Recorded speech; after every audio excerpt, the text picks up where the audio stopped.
At the ASH meeting this year, I'll be presenting the results of the LACEWING trial, which is a Phase III open-label study of treatment with Gilteritinib and Azacitidine versus Azacitidine alone in patients who have newly diagnosed AML characterized by FLT3 mutation, but who are ineligible for intensive chemotherapy.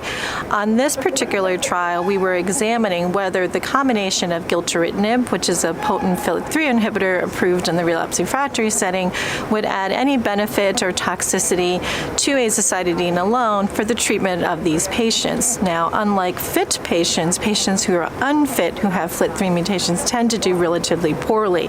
And until recently, the standard of care for these patients really was hypomethylating agents alone.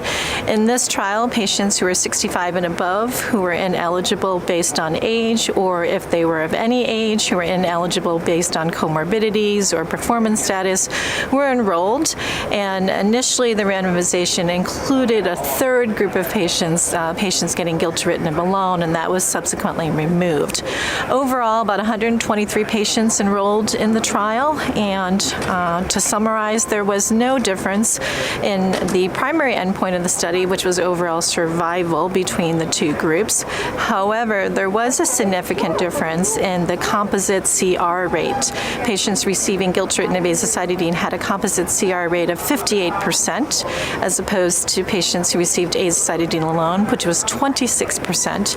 And there was a suggestion in subgroup analysis that patients who had FLT3-ITD mutation and very high allelic ratios of FLT3-ITD actually had a survival benefit with the combination therapy versus therapy alone.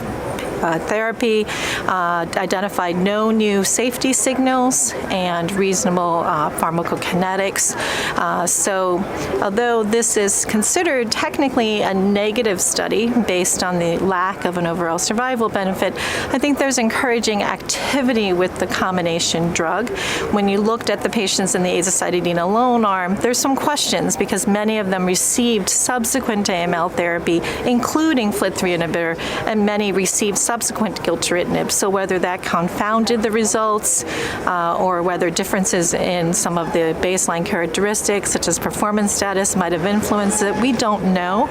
But this combination, I think, warrants further study in this patient population, given the lack of options.